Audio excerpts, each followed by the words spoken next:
यदि आप बिहार बोर्ड के क्लास 9, क्लास 10, क्लास 11 या फिर क्लास 12 में किसी भी क्लास में पढ़ते हैं तो इस वीडियो में मैं जो आपको बताने जा रहा हूं वो काफ़ी आपके लिए महत्वपूर्ण होने वाला है। देखिए, डमी रजिस्ट्रेशन कार्ड और डमी एडमिट कार्ड, ये दो ऐसे नाम हैं जिनको लेकर के बच्चे अक्सर कंफ्यूज रहते हैं कि आखिर ये दोनों एक ही हैं या फिर दोनों में कोई फ़र्क है, इसका आगे क्या ज़रूरत पड़ता है, इसको हमें अपने पास रखना चाहिए या नहीं रखना चाहिए, ये डमी रजिस्ट्रेशन कार्ड और डमी एडमिट कार्ड दोनों के बीच में क्या फ़र्क होता है, ये सारी बातें और साथ ही साथ इससे जुड़ी कुछ ऐसी बारीकियां भी हैं जिनको समझना हर एक स्टूडेंट के लिए बहुत ज़रूरी हो जाता है।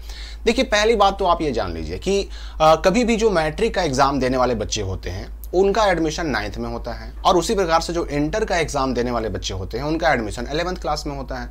तो अब मैट्रिक वाले बच्चे 9th में एडमिशन कराते हैं, 9th एक साल पढ़ते हैं, फिर 10th एक साल पढ़ते हैं, उसके बाद उनका मैट्रिक का फाइनल एग्जाम होता है। उसी प्रकार से इंटर का जो वार्षिक एग्जाम है वो देने वाले बच्चे 11th में एडमिशन कराते हैं, 11th पढ़ते हैं एक साल, फिर 12 पढ़ते हैं एक साल और उसके बाद उनका इंटर का फाइनल एग्जाम हो जाता है। लेकिन जैसे ही मैट्रिक वाले 9th में और इंटर वाले 11th में एडमिशन कराते हैं, जिस साल उनका 9th या 11th में एडमिशन होता है उसी साल उनका रजिस्ट्रेशन भी हो जाता है। अब देखिए, रजिस्ट्रेशन हुआ तो रजिस्ट्रेशन कार्ड भी आएगा। अब रजिस्ट्रेशन कार्ड को ही रजिस्ट्रेशन स्लिप भी कहते हैं, रजिस्ट्रेशन सर्टिफिकेट भी कहते हैं, हिंदी में कहेंगे तो उसको पंजीयन पत्र भी कहते हैं या फिर पंजीकरण प्रमाण पत्र भी कहते हैं। तो अब एडमिशन हुआ तो रजिस्ट्रेशन होगा, क्योंकि प्रक्रिया क्या होती है कि पहले एडमिशन, अब जिनका एडमिशन हुआ उनका होगा रजिस्ट्रेशन, अब जिनका रजिस्ट्रेशन हुआ वो भर पाएंगे एग्जामिनेशन फॉर्म, एग्जाम फॉर्म, परीक्षा फॉर्म, और जो परीक्षा फॉर्म या एग्जाम फॉर्म भर पाएंगे उन्हीं का केवल आएगा एडमिट कार्ड, और जिनका आएगा एडमिट कार्ड वही केवल दे पाएंगे मैट्रिक या इंटर का एग्जाम। तो जैसे ही आप मैट्रिक वाले 9th में एडमिशन कराते हैं और इंटर वाले 11th में एडमिशन कराते हैं तो जिस साल एडमिशन कराते हैं उसी साल उनका रजिस्ट्रेशन हो जाता है।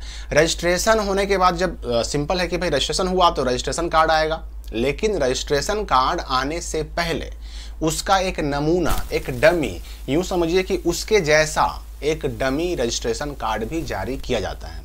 अब इसमें क्या होता है ना कि ये जारी करने का मकसद ये है, उद्देश्य ये है कि बच्चे अपना मूल रजिस्ट्रेशन कार्ड या ओरिजिनल रजिस्ट्रेशन कार्ड आने से पहले डमी में देख लें कि उनका सब कुछ सही सही छपा हुआ है या नहीं है, और अगर कहीं कोई गलती है, चाहे वो किसी भी विवरण में हो, अपने नाम में हो, माता पिता के नाम में हो, या सब्जेक्ट वगैरह, कैटेगरी, धर्म, जाति, डेट ऑफ बर्थ, किसी चीज़ में हो, अगर कोई गलती है तो सुधार कर लें। तो जिस साल 9th वालों का रजिस्ट्रेशन होता है उसी साल 11th वालों का भी रजिस्ट्रेशन होता है, और दोनों का रजिस्ट्रेशन कार्ड आने से पहले दोनों का आता है डमी रजिस्ट्रेशन कार्ड। और डमी रजिस्ट्रेशन कार्ड में जो मूल उद्देश्य है उसको देखना और सुधार करवाना। हालांकि इस बार एक नया नियम भी लाया गया कि सिर्फ आपको देखना ही नहीं है, सिर्फ आपको सुधार ही नहीं करवाना है, बल्कि उस डमी रजिस्ट्रेशन कार्ड में ही नीचे में एक घोषणा पत्र भी दिया गया, डिक्लेरेशन फॉर्म भी दिया गया, जिसको अपलोड करने का जो नियम है इस साल लगाया गया है। बहुत सारे स्कूल वाले, कॉलेज वाले अपलोड नहीं कर रहे थे, उनका कहना था कि नहीं, जिनका केवल गलती है केवल उन्हीं का अपलोड होगा, जिनका सब कुछ सही है उनका कुछ भी नहीं करना है, अपलोड नहीं करना है। हालांकि ऐसे लोगों पर लगातार कार्रवाई हो रही है। अभी आप देख सकते हैं यहाँ पर कुछ लिस्ट निकला है, इस लिस्ट में उन स्कूलों का नाम दिया गया है जिन्होंने अभी तक डमी ना तो डाउनलोड किया, और अगर डाउनलोड किया भी तो उनको अपलोड नहीं किया। तो सुधार कराना, बच्चों को उनका डिटेल दिखाना, ये मकसद होता है डमी रजिस्ट्रेशन कार्ड। और जब बच्चे अपना डिटेल देखकर संतुष्ट हो जाते हैं और उनको लगता है कि अब हमारी कोई गलती नहीं है, तब जाकर के आता है ओरिजिनल रजिस्ट्रेशन कार्ड, क्योंकि ओरिजिनल रजिस्ट्रेशन कार्ड के आधार पर ही उसी के अनुसार एग्जाम फॉर्म भरा जाता है। तो याद रखिए कि रजिस्ट्रेशन कार्ड आने से पहले जो आता है ना वो कहलाता है डमी रजिस्ट्रेशन कार्ड। ये हो गया एक चीज। अब देखिए, डमी रजिस्ट्रेशन कार्ड आ गया, अब उसको आपने देख लिया, उसमें जो भी गलतियां थे सुधार करवा लिया, जो घोषणा पत्र था अपलोड करवा दिया, तो अब आएगा आपका ओरिजिनल रजिस्ट्रेशन कार्ड या फिर मूल पंजीयन पत्र आएगा। ठीक है, अब उसके अनुसार आपका भरा जाएगा एग्जाम फॉर्म, क्योंकि जैसे ही मूल रजिस्ट्रेशन कार्ड आता है उसके साथ ही जारी होता है एग्जाम फॉर्म भी, एग्जाम फॉर्म भरने का डेट भी। अब एग्जाम फॉर्म जो लोग भर देंगे ना, एग्जाम फॉर्म भरने का डेट खत्म होने के बाद आता है डमी एडमिट कार्ड।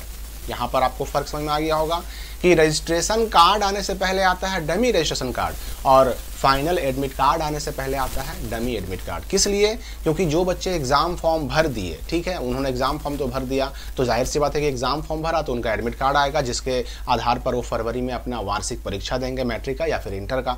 तो एडमिट कार्ड आने से पहले एक बार फिर से एडमिट कार्ड का एक नमूना, एक डमी, एक प्रारूप उनको डमी एडमिट कार्ड के रूप में उनको दिया जाता है। किस लिए? तो फिर वही देखने के लिए कि अभी भी कोई गलती तो नहीं ना है। उस वक्त चाहे तो बच्चे फिर से अपने सब्जेक्ट वगैरह में सुधार कर सकते हैं। हाँ, डमी एडमिट कार्ड आने पर बच्चों का जो विवरण होता है, नाम, पिता का नाम, माता का नाम, डेट ऑफ बर्थ, ये 4 चीजों में सुधार की अनुमति नहीं मिलती है। इधर कुछ सालों से अनुमति नहीं मिल रही है, सब्जेक्ट वगैरह में सुधार का मौका उस वक्त मिलता है।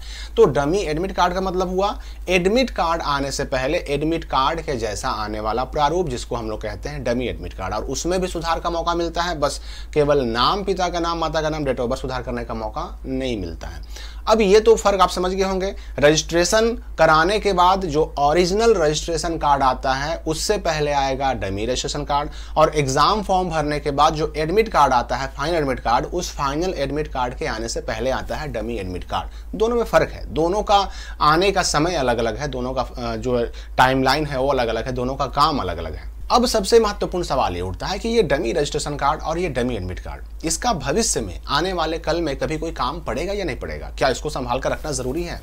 तो क्योंकि बहुत सारे बच्चे ये भी सवाल कर रहे थे कि हमने पहले डाउनलोड किया और अब डाउनलोड नहीं हो पा रहा है, हमारे पास अवेलेबल नहीं है, कहीं कोई आगे चलकर दिक्कत तो नहीं ना होगा। देखिए, ये डमी रजिस्ट्रेशन कार्ड हो चाहे डमी एडमिट कार्ड हो, इसका काम केवल बस इतना ही है कि आप उसको देख लीजिए, अगर सुधार करने की जरूरत है सुधार करवा लीजिए। इसके बाद कभी भी जीवन में कभी भी इसका कोई काम नहीं पड़ेगा, क्योंकि आपके पास ओरिजिनल रजिस्ट्रेशन कार्ड आ चुका रहेगा, आपके पास फाइनल एडमिट कार्ड रहेगा। तो ये डमी का काम केवल सुधार कराना होता है, भविष्य में कभी कोई काम इसका नहीं पड़ेगा। हाँ, आपका जो रजिस्ट्रेशन कार्ड आएगा, डमी के बाद जो ओरिजिनल रजिस्ट्रेशन कार्ड आएगा और डमी एडमिट कार्ड के बाद जो फाइनल एडमिट कार्ड आएगा, इसका काम भविष्य में पड़ता है। तो इन दोनों को संभाल कर रखना है। लेकिन चाहे डमी रजिस्ट्रेशन कार्ड हो चाहे डमी एडमिट कार्ड हो, इन दोनों को संभाल कर रखने की कोई आवश्यकता नहीं है। आपके पास से खो भी गया तो भी नो प्रॉब्लम, कभी कहीं पर इसकी कोई जरूरत नहीं पड़ती। इसका काम बस केवल सुधार कराना है, बच्चों के विवरणों की जांच करवाना होता है। तो मेरा ख्याल है कि आप डमी रजिस्ट्रेशन कार्ड और डमी एडमिट कार्ड में फर्क समझ गए होंगे। फिर भी अगर कोई डाउट हो तो कमेंट में पूछ सकते हैं। मिलते हैं अगली वीडियो में नई जानकारी के साथ।